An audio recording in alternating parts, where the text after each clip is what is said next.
speaker? Yep, sure thing. I'll jump over here. Before I introduce our speaker, Bob told me to make an announcement. If you're interested, we're all invited to the reception after they get married. All we gotta do is drive to Illinois and Wisconsin, but he'll pay all the expenses for us to come up there. Well, isn't that what you told me? Oh, okay. Close. Well, I'd like to introduce our speaker, Bob O'Connor. He has spoken here, I think, altogether about 6 times. Okay, and he always presents a terrific program. Bob and his fiance live in Charlestown, West Virginia. So, and he has a degree in biology from the University of Northern Illinois. He has a son, Craig, and a daughter, Kelly, 7 grandchildren. He appeared regularly on a radio show called Panhandle Live in Martinsburg, West Virginia. He's published over 24 books. When he was helping out or working at Antietam Battlefield, he was given the sort of the direction to do 2 projects. And one of the projects is he is the one that actually created the illumination at the Antietam Battlefield that takes place in December. So I would like for all of us here from the Hershey Civil War Roundtable to give Bob and his fiance a real nice Hershey welcome.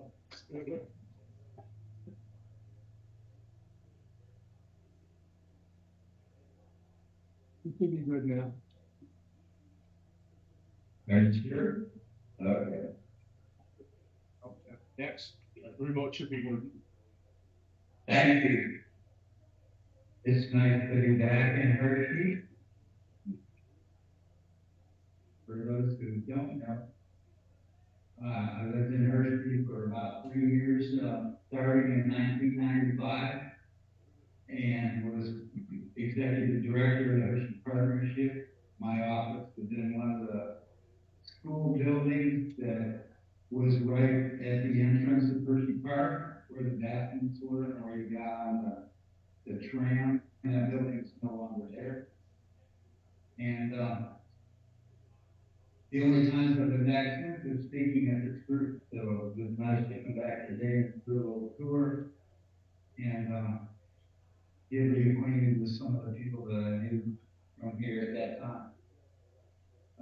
By the way, if you buy yearbooks, they go to the club. If you buy 9-book cigarettes for our honeymoon.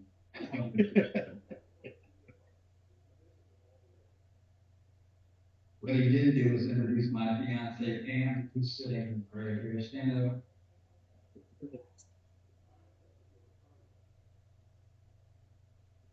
And that's another story for another time. Yeah. There we go. Okay. So I'm a full-time author, that's all I do. I retired around 2011. So my first book was published my first published work was when I was in junior high school.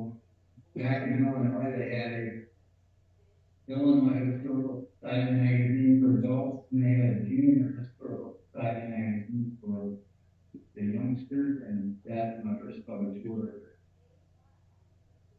I've had 5,000 articles published in magazines and newspapers.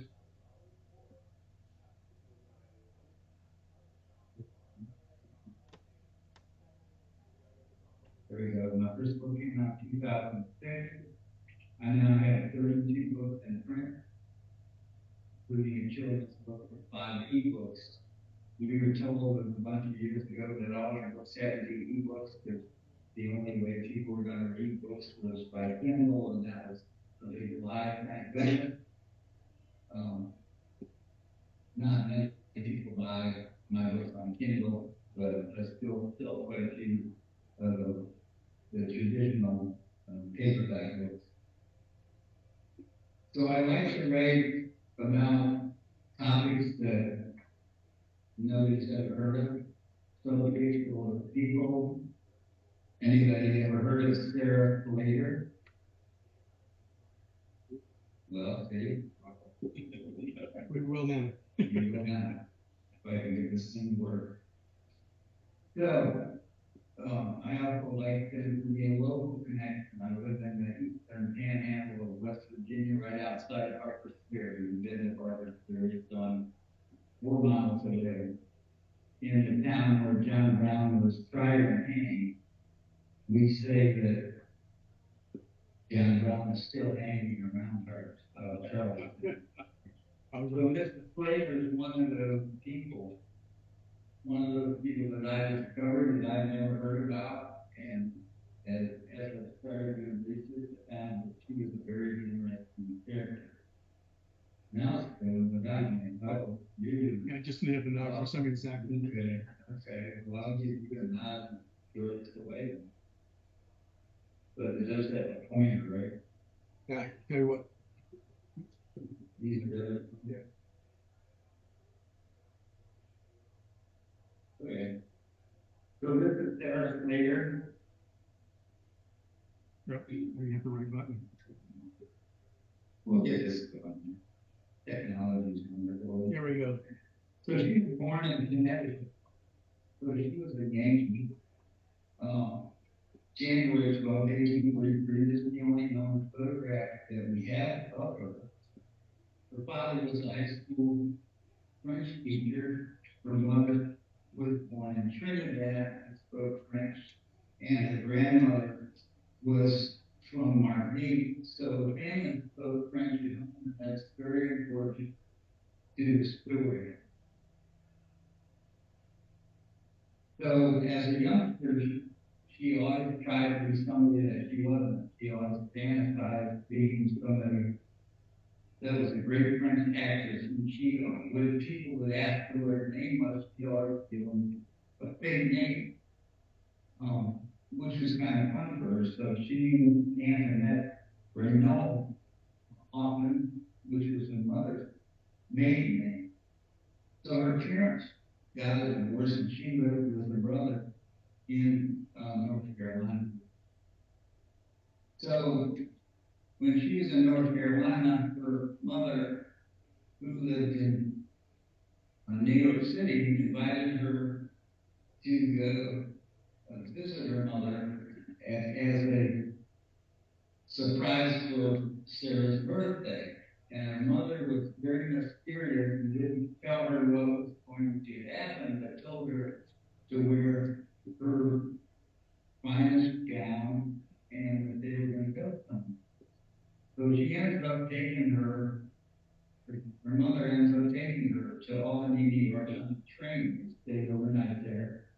And her mother took her to the Gaiety Theater in Albany to see the play Romeo and Juliet.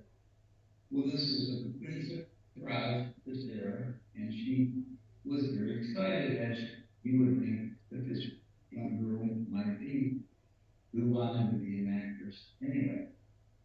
So as the play went on, the actress, who was Kate Goodall, Sarah mouthed the words as if she were in the play. So she was having a great time. But there is more to the story than that. The man who played Romeo was one of the most famous actors of the day. And he was known as one of the best looking men in America. And she imagined playing opposite of him. And his name was John Wilkes Booth. Maybe you've heard of him. So that's what John Booth looked like at that time. Now, for those of you who don't know, hang on a second. For those of you who don't know, John Wilkes Booth came from a family of Shakespearean actors. His father was a Shakespearean actor. his brother was a Shakespeare actor. In fact, his brother said that John Booth was now nowhere near a good actor as neither his father or his brother. The reason being that John Booth had a mind that was, he was able to memorize huge amount of material at the same time. So when they went to do shows, say in Richmond, they might do 19 shows in 19 nights. And he would have to learn all the parts of those 19 different shows before he got to Richmond. Can you imagine doing that? Now, some of us have performed in local theaters. You learn one part to one play, you practice it for 2-3 months, and you perform 7 or 8 times. Every night that he went on stage, he was a different character in a different play. So his brother said that kept him from becoming the person that he was portraying because he was so concentrated on the memorization of the part. So he portrayed the part, but he didn't become the person that he was portraying. He also made about $20,000 a year as an actor in a time when the average man during the Civil War made about $400 a year. He made $20,000. If you can imagine. That's crazy. That is absolutely crazy. I know that. Yeah, that's no actor. So that's what we're dealing with. Okay. So think about COVID for a minute. During COVID, you go into the bank and you're wearing a mask, nothing happened. If you went back 5 years before COVID and went in the bank with a mask, they push a little button under the counter and you'd be arrested. Well, Sarah decided as part of her mystique, she was going to wear a mourning veil all the time. Now, her brother made fun of her. He thought she was an idiot. But she was just being mysterious. And this, again, is part of this story. So at the time, during the Civil War, other women were wearing mourning veils because they were mourning the loss of a son or whatever. And there was a certain time period that you had to wear it. A year or a year and a half, 2 years, some wore the mourning veil through the entire war if they lost their husband. So nobody looked at her strangely because other women were doing the same thing. So if you keep that in mind, once again, she wasn't mourning, she was just being mysterious. So she always wore that in public. So if you look at the next slide, this is what she looked like. Now I ask you, what color hair did she have? What color eyes did she have? Did she have a round face or an oblong face? You couldn't tell. And that helped her. So she lived in New Bern, North Carolina with her brother. And they boarded with the newspaper editor, Mr. Pennington. And her, as a newspaper editor, as someone in the audience might be able to tell you, at the time, they also printed tickets and programs and anything else. And so her brother worked for Mr. Pennington. And that's what he did.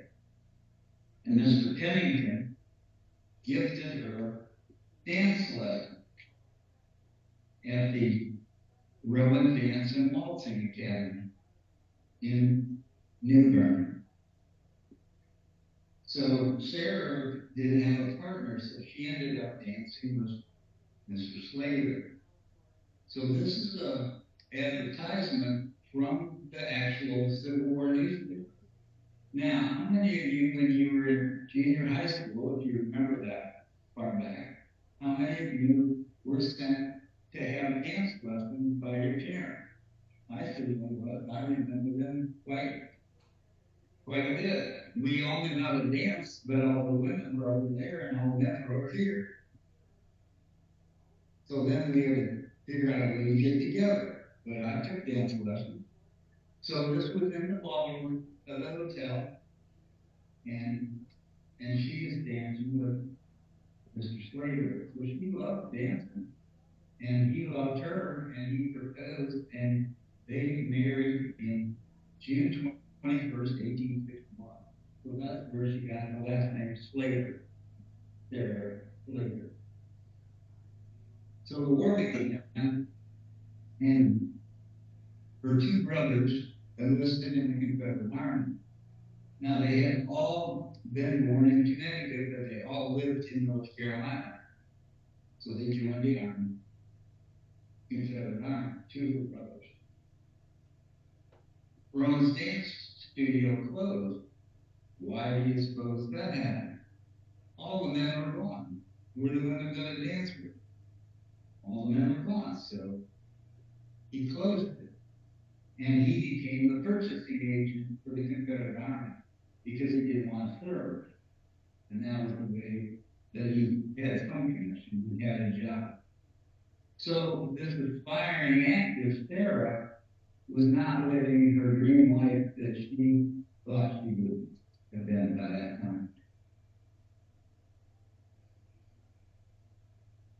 So her two brothers got in a little bit of trouble. They were trying to encourage men in their unit to desert. Well, that was a pretty big event in the Army. He could have been hung for that. And it was only through the intervention of General Robert Lee, you probably heard of him, that they got a way of prosecution for that event. So in June of 1864, her husband enlisted in the 20th North Carolina Infantry. She never saw him again in her entire life. So now she's alone, and she decided abandoned, and she decided to move to Richmond.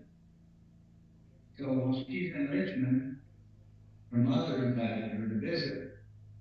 Now the war has started, and you don't just go from North Carolina to New York to visit your mother. You have to have what's called a pass. In order to get a pass, you have to have a letter from politician, your local congressman or senator or something like that to give you permission to get a pass. She went through her North Carolina representative that she knew, got a pass, got a letter of approval for the pass, and she had to go see the Confederate Secretary of War, James Seddon, to pick up a pass in Richmond. So here was Mr. Seddon, and he had done a little investigating, and in her petition to get a pass, she said that her only brother had died in fighting for the Confederates. Well, he found out that that wasn't true. So now he's got some blackmail material, and he decided to become a blackmail person. So he knows that she wants to go see her mother. He says, I'll give you a pass if you do some errands for me. Well, the errands were that he wanted her to take some dispatches to Montreal in exchange for getting a pass to see her mother. Now, she was the perfect one to do this. Why? She spoke French. Where they speak in Montreal, they speak French. She was a woman. Chances are the guards were not going to search her for a dispatch. He also knew that if she got arrested, that the French embassy would bail her out, and that he was pretty sure that anybody that question her because she spoke French, would think that she was a Canadian citizen. So she had all these things going for her that would really be helpful to study. So the headquarters of the Confederate Secret Service were in Montreal, Canada, in the St. Lawrence Hall Hotel. Just hang on a second. Now, if you would say, what in the world was the Confederate Secret Service doing in Canada? Well, think about it. They were trying to pull some very unscrupulous deeds in the North, and there weren't any soldiers in the North. There weren't any Union soldiers in the North. Where were they? They were all in the South. So they figured, number one, nobody's going to suspect that we're doing anything bad in Canada. And secondly, we can send people down from Canada and do unscrupulous things in the North. They were going to poison the water supply in New York City and some of the major cities. They were going to set fires in some of the major cities, which they did. They were going to try to release prisoners, Confederate prisoners from the Union prison in that area of the country. So they were doing all kinds of stuff there. We kind of surprised the people that their office would be in Canada, but it was.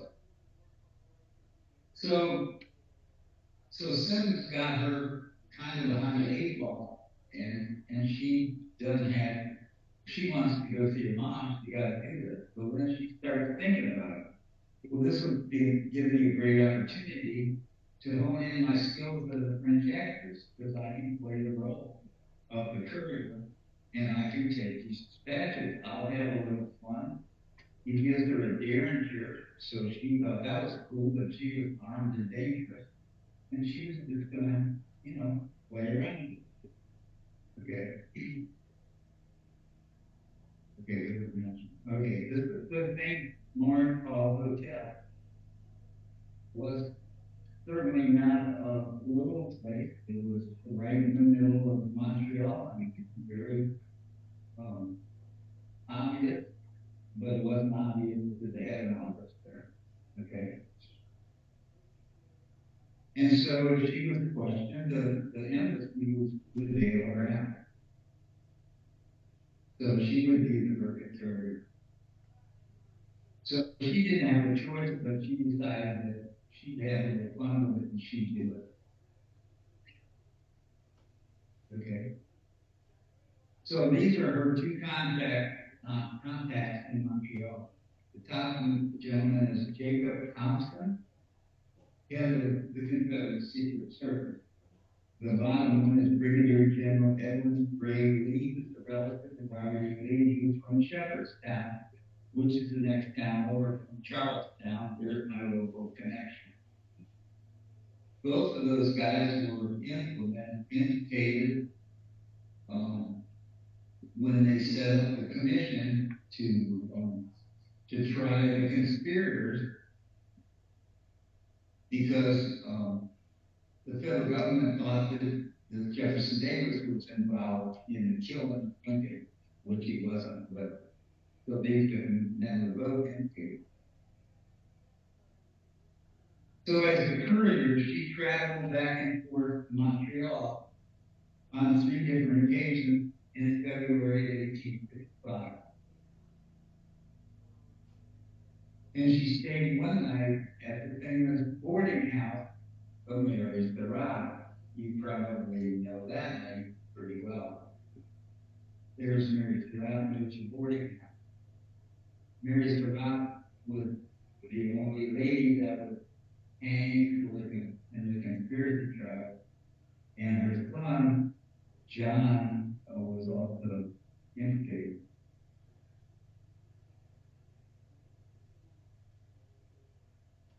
So she had a brief encounter with John Wilkes Booth.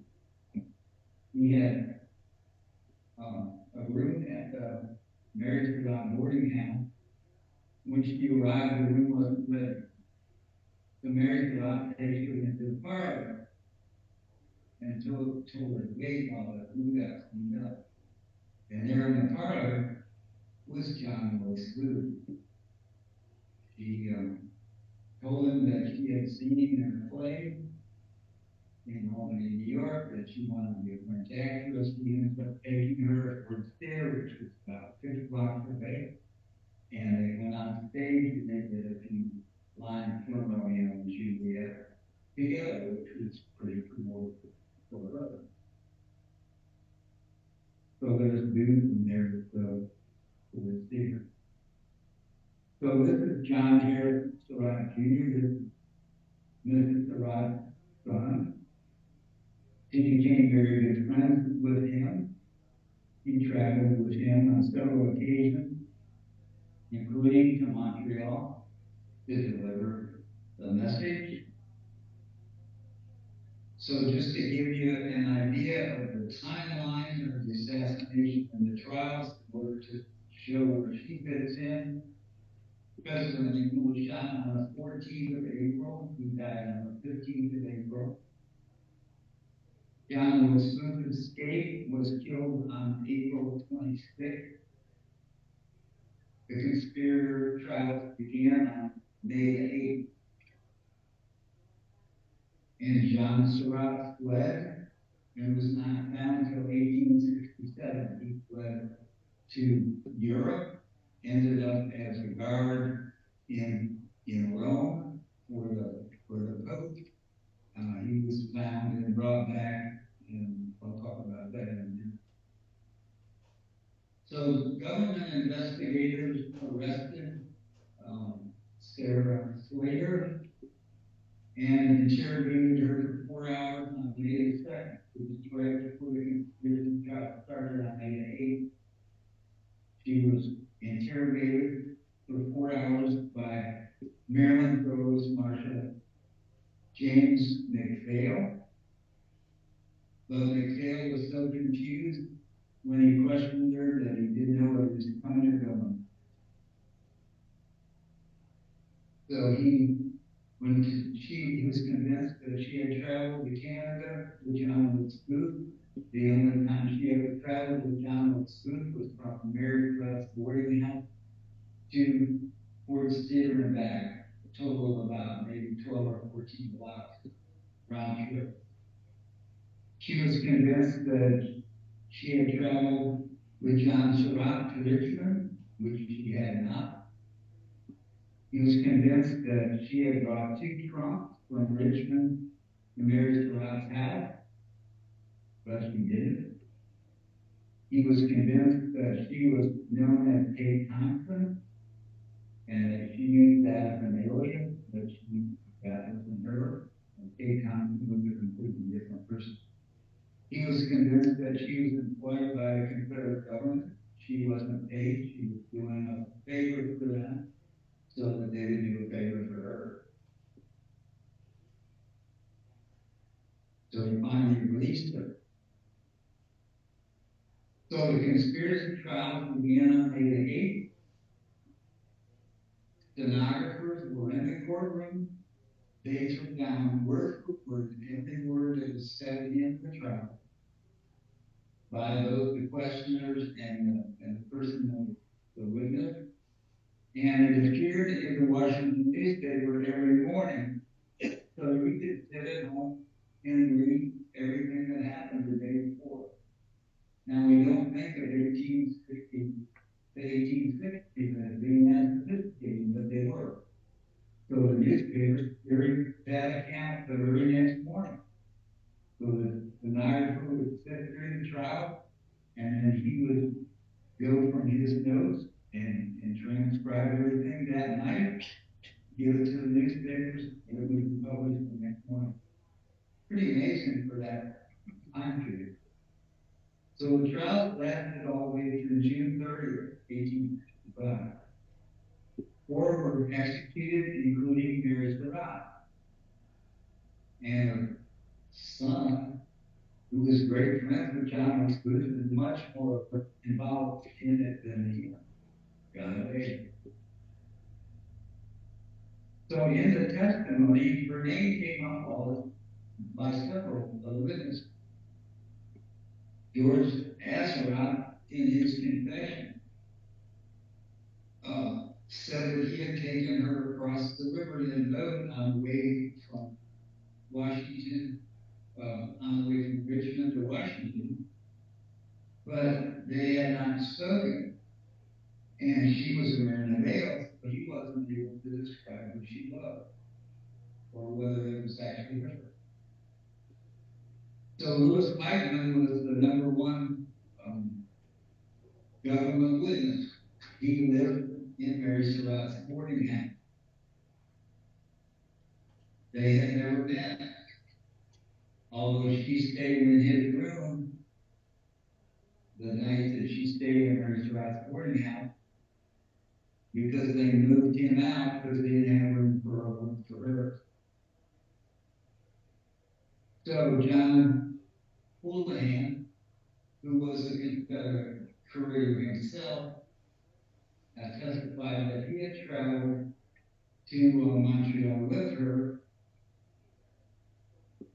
I'm sorry, John Houlihan also lived in the Mary Surratt boarding house, and when they asked him to describe her, he couldn't describe her. He never met her. And Augusta Powell said that he had gone to Montreal with her, but she wore a veil. He wasn't sure it was even her, and he couldn't describe her. The only people that had actually seen her face was John Booth and John Surratt, either of them at the trial. So no one could describe her. Everybody said that she spoke French. They didn't know that she spoke English because she didn't speak English in front of everybody. But she didn't want you to know she spoke English. She spoke perfectly. And everything that anybody knew about her, in an ordinary court of law, would not have been accepted. When I say ordinary court of law, I mean a civil trial. This was a military trial. Now, how fair do you think this? 9 judges, all Union gentlemen.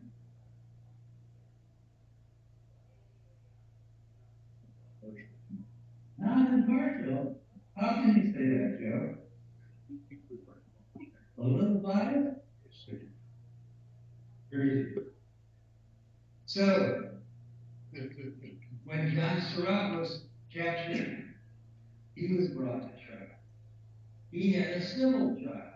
Why did he have a civil trial? Because the war was going on then. So in a civil trial, you had 12 jurors who were your peers. They didn't have 12 jurors who were their peers. Mrs. Slater's name again came up. Mr. Wayman testified again that he didn't know what he was talking about because he couldn't describe her. And Mr. McMillan mentioned her, although he had never met her and he couldn't describe what she looked like. So the civil trial of John Surratt ended in a hung jury. He was let go. His mother was hanged, and he was let go.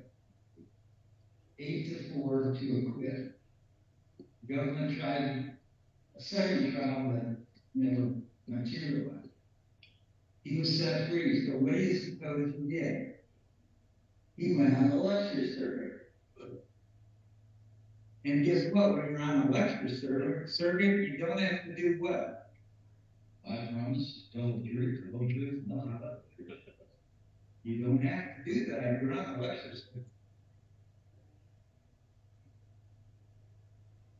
So he had never been told anything about his testimony. Do we believe that? Well, I don't know. Do you believe that? Do you believe that or not believe that? He was given a lecture.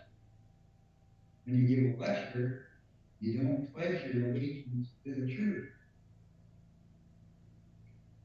Except I was still choosing my lecture. So Mrs. Slater disappeared after she'd been questioned for 4 hours. So it's $649,000 from the Confederate Secret Service bank account in the Interior Bank of Montreal. Do you think that was a coincidence? That's only about $1.3 million in today's money, which probably would have got her, a couple months, maybe a year. So here's what Lewis Blakeman said. The government did its best to find out who the woman was, but was unable to find her. Bob O'Connor found her.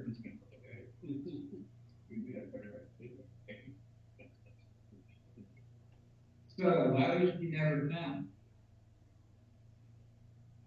As I said, when her husband left, she never saw him again.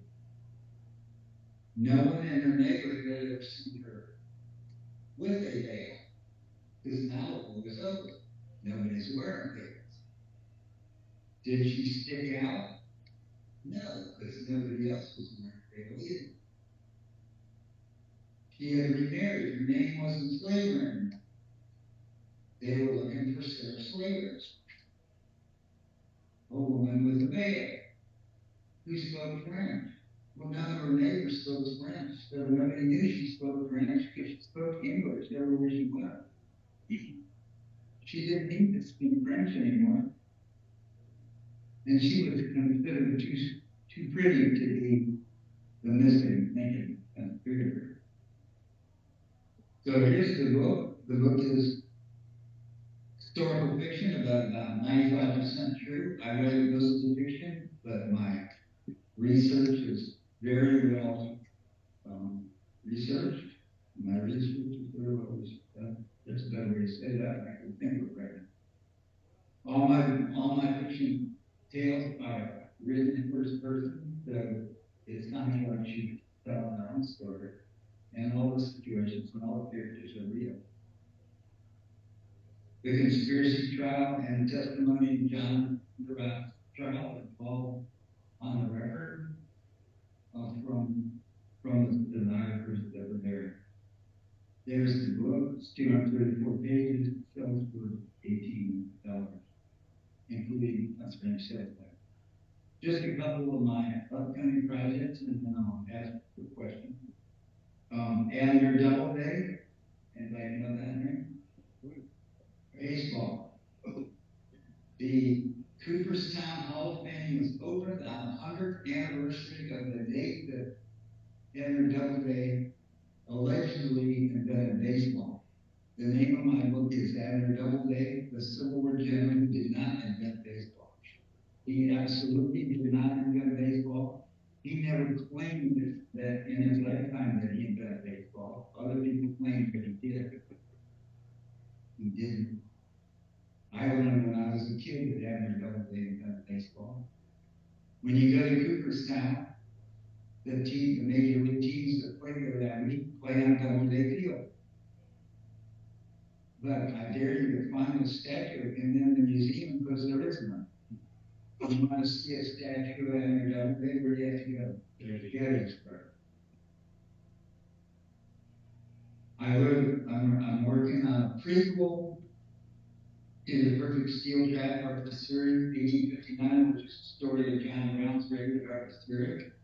The book is called Assembling John Brown's Freedom Fighters. It tells you what each one of the raiders was doing, how they got involved with John Brown, how they got to Arthur Series, and what happened to them. And the book on Henry O'Connor. Anybody know that name? That's another one of those guys. The book's called Henry O'Connor, the unlikely witness to the last hours of Abraham Lincoln. I'll just stay here from that. Yeah. Henry O'Connor was an immigrant from Transylvania, Prussia. He was a photographer and a portrait painter in Washington. There are 100 of his paintings and photographs hanging in Washington today. But he's most famous for a drawing that he's in rather than a drawing that is drew. Drawing that is drew. Next. There were about 10 drawings of all the people that were in the room when Abraham died. The man with the hair is Henry Alkey.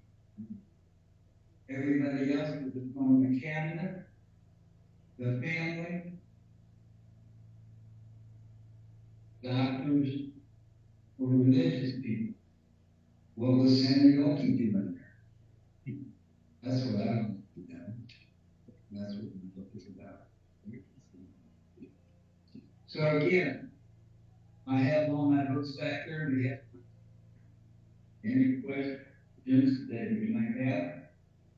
And the money that we raised tonight is going to be filed and paid. Now, any questions? Yes, sir. If you were on a caption as a spy, no matter which side you were on, were you considered a prisoner of war? I don't think so. I think it's guilty. Because a prisoner of war would have to have certain things, with a certain protocol. So I would say, Well, you couldn't use a person like that in exchange for a prison authority in a prison camp. I don't think so. I'm not thinking being a woman, there was a name of a trade. You just put him in prison. I would think. And then very good.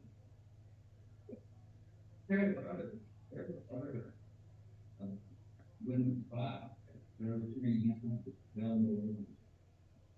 Some of them. He went to prison. This one. Yes, sir.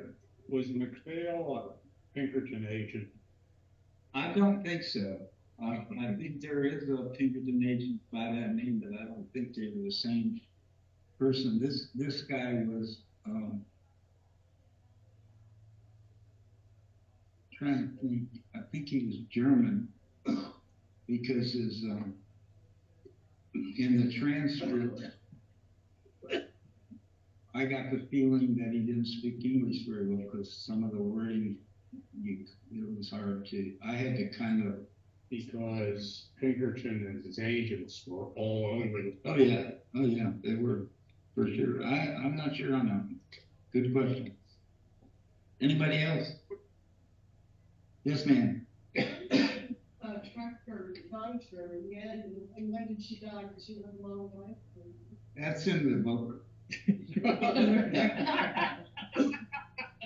A little mystery. She married a couple times, and the rest of her life is covered.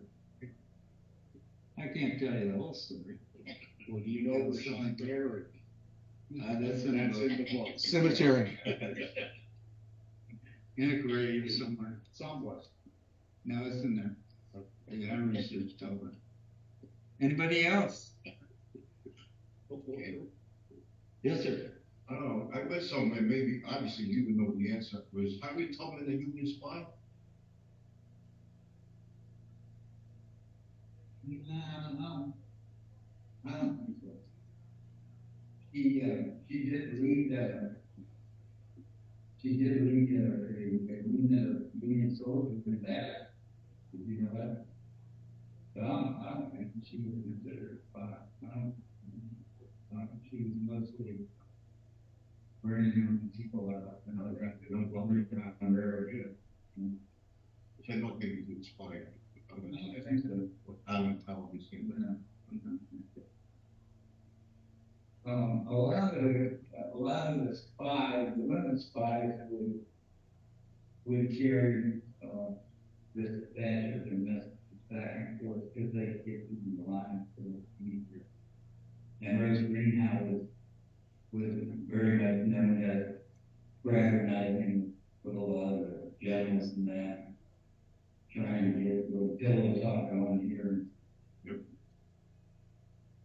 So women have a way of doing that. That's bad. Which will make the age. Yeah. Some of us found that even at this age.